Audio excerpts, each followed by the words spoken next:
What I wonder about is I feel like, Xavi kind of went into a black hole in 2016 when he moved to Qatar, first as a player for Al Sadd, and then obviously as a manager.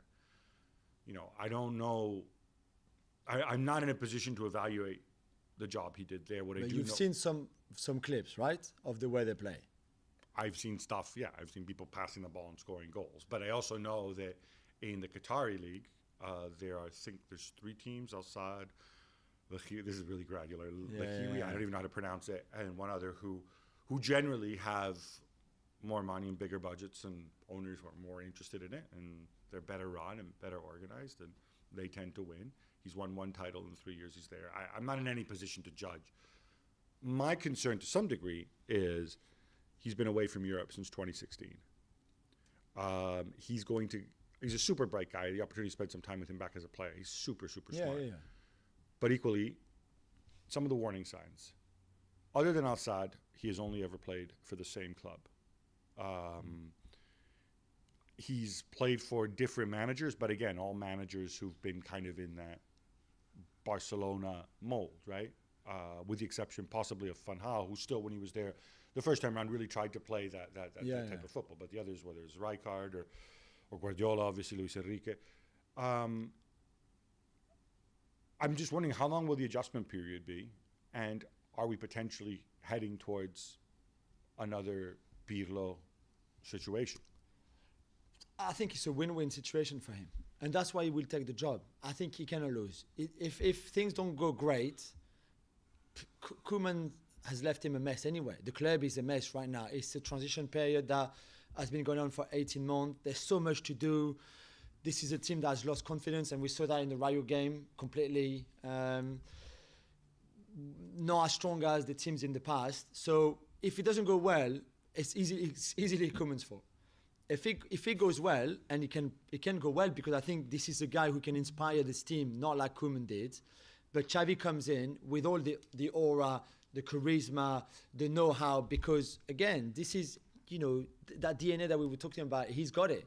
He knows what to do. He knows exactly the drills to make them play the Barcelona way and the way he plays. I mean, last night I went and watched some outside clips, and of course I know there were clips that were there for a reason. I didn't watch the whole game, and I don't expect them to play like that the whole 90 minutes of games. Yeah, I also wouldn't expect outside social media a team to upload clips of them losing to Al Gharafa or whatever. But still, some of the stuff that they played and the way they built from the back and the passing and the movement was great. At that kind of level, I know, but it's also with players that are not as good as the ones in the Barca squad right now. So I think against teams who aren't as good as the ones Barcelona plays. So it's all relative. Yeah, I give you that. But I still think that Xavi can walk in that dressing room and say, okay, I've seen what you've done. This is the way we're going to go at it. This is what we're going to do. This is what we're going to work on. That movement, that pattern of play, everything. And I really believe he can. I believe he can do that. But for me, he can't lose, because even if the second half of the season now, slightly more, is not a success, he can't be blamed for it, because he's arriving. I'll tell you what would be very problematic for him is if he comes in. They don't finish top 4, which is entirely possible. Yeah. They get knocked out of the Champions League in the group stage, which is entirely possible. Yeah. Suddenly Barcelona are down another 120 million, something like that, in lost revenue. And so then there's more cuts in the summer. And then more people have to be sold. And then nobody else comes in. And then people say, oh, look, here's more guys. Gabi and Nico look good in what we've seen so far. Okay, here's Bebo and Tomate, put them in too. And or whatever, or go back and play Aguero every game. But then in that case, and then he's there, and then people eventually turn, and then you've kind of burned your shot at Barcelona. Because look, there's a lot of former Barcelona players right out there who've gone into management. Not all of them get to manage Barcelona.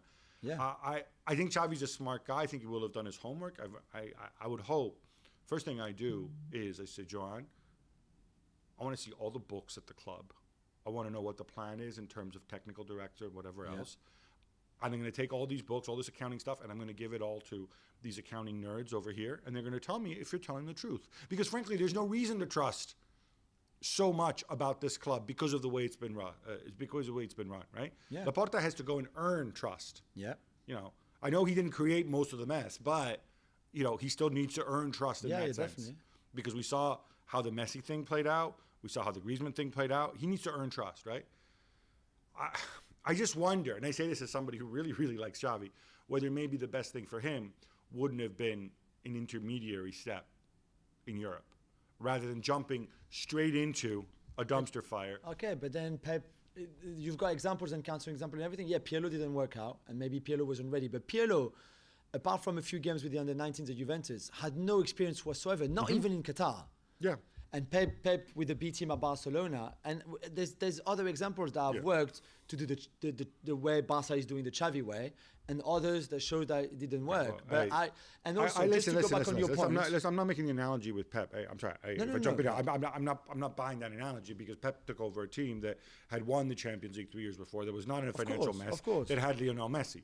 So I don't think that's... No. But in terms of lack of experience, I meant. Well, thank you very much for watching ESPN on YouTube. For more sports highlights and analysis, be sure to download the ESPN app. And for live streaming, premium content, and let's not forget as well, ESPN FC 7 days a week. Subscribe to ESPN+.